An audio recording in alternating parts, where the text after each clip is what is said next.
Welcome to Dark Celtic History.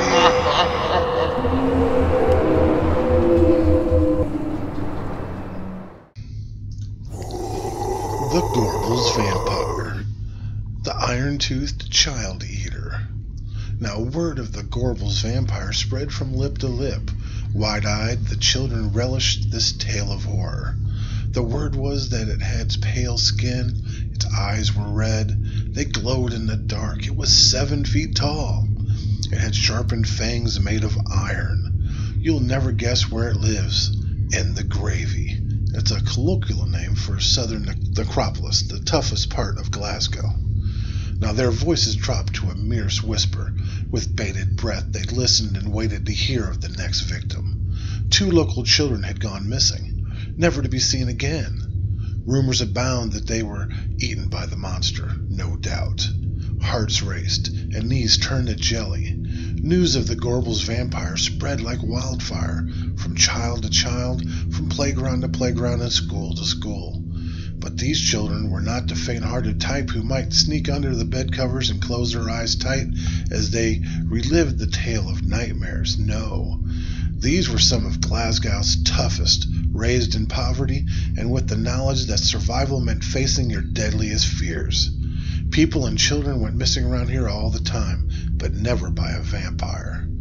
Soon children began reporting that they had seen the monstrosity for themselves, and others swore they knew a friend who had seen it. Not willing to sit back and wait to be its next meal, the school children, in a bout of never-before-seen organization and cooperation, hatched a plan. As the school bell rang at 3 p.m. on September 23, 1954, some 400 children raced out of the school grounds and headed for the Southern Necropolis. Many had makeshift weapons, kitchen knives, sharpened sticks, stones, and even the odd dog was enlisted to help in the search. They were determined to kill the vile creature who was preying on them. Ronnie Sanderson was 8 years old when he got involved in the hunt. Later he would say of the evening in question, "It all started in the playground. The word was there was a vampire and everybody was going to head out after the school. At 3 o'clock, the school emptied and everyone made a beeline for it. We sat there for all ages on the wall waiting and waiting. I wouldn't go in because I was a bit scared. I think somebody saw someone wandering about and the cry went out, 'There's the vampire, there it is!' That was the word to get off the wall quick and get away from it. I just remember scampering home to my mother, and she yelling, 'What's the matter with you?' And I said, 'I seen a vampire.' Then I got a clout in the air for my trouble because, well, I didn't really even know what a vampire was." Tam Smith, who also took part in the hunt, later recorded that red light and smoke flared up and made all the gravestones leap to life. You could see figures walking about at the back, all lined in red light. Imagine the children's horror when a great burst of fire lit up the night in the vicinity of the cemetery. Even more screams erupted from the terrified youngsters. The vampire was burning its victims. The locals called the police, and soon Constable Alex DeProse was dispatched. Arriving at the scene, he stared in amazement as children ranging from 4 to 15, armed with stakes and crosses, hunted amongst the crumbling tombstones. There were even some adults in the mix. "When I appeared, I felt like the Pied Piper of Hamelin," he said. "All shapes and sizes of children streamed after me, all talking at once and telling me of the vampire with the iron teeth. This I could handle, but when grown-ups approached me and asked earnestly, 'Is there anything to this vampire story?' I started to make me think." However, the children were not easily dispersed.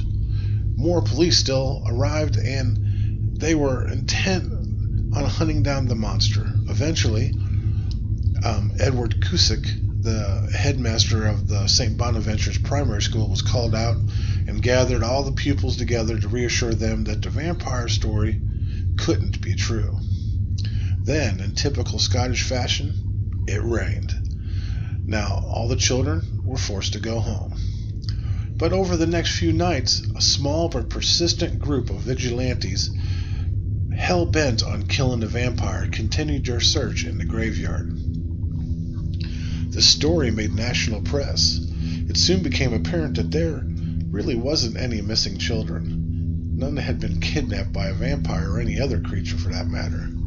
The children in question were on vacation with their parents, and for the activities at the graveyard, well, the flames that burst were from the Dixon Blazes Steelworks, who had added a second shift on. However, the media firmly laid the blame of the hysteria at the door of American comic books with chilling tales such as Tales from the Crypt and The Vault of Horror. Alas, these books were corrupting the imaginations of the children, they said. The media demanded the politician take action and to prevent this from polluting the young minds. And these terrifying and corrupt comic books had to go. Apparently, in December 1953, an issue of Dark Mysteries, there was a story entitled The Vampire with the Iron Teeth.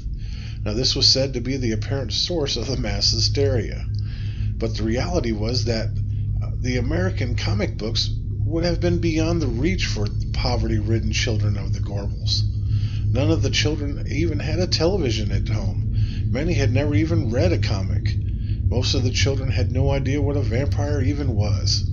Unfortunately, the main issues driving the hysteria, their poverty, had been largely ignored. With the media baying for blood, a strange coalition formed between the teachers' union, Christian groups, and the Communist Party, who wanted to stop the American influence spreading throughout the United Kingdom. Consequently, they put pressure on the government to debate the issue in Parliament, and as a result, the Gorbals MP Alice Cullen spearheaded a new act to protect children from harmful publications. The Children and Young Persons Act, the Harmful Publications Act as it was known, became law in 1955 and is still in existence today, even though it's not really enforced. Now, the real horror out of all this, to come out of the story, would be the overreach of government. And the irony is that nothing could have been more wholesome than Scotland's homegrown comics that were subsequently banned.